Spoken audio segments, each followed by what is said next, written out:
Ano mo sa balikat mo? Ayan, sabi ni Tiffany, ang cute naman po ng balikat ni Madam Utlo. Oo naman, pinagawa ko pa yan. Para daw naka-varnish. Oh, diba? Kung babastos na ugali. Takinan to. Takin mo ka ba ako, Silya? Ayop ka. Malalait ka lang. Tao ko, hindi ako Silya. Paano ako babarisan? Oh, sabi. Ang cute daw, ang cute daw. Iba-ibang ano. Oh my. Daw si Otlum, hindi yung bag, babalibag ko lang.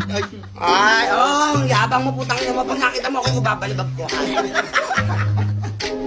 Magsigo talaga. Sobra. Yung utak niya, napakakulang sa utak ko. Putang na niyo. Oh, utang lang Grabe sa kayo. sapot. Oo, yung utak niya may sapot. Ayaw gawin sa matinong bata. Bakit may sapot? Sapot, gumawa ng cotton kayo, hindi nilagay. Ano yung isa sa baklaan? Sabi ni Mark Arnold, Dax ka daw ba? Ako? Oo. Hindi, Jute.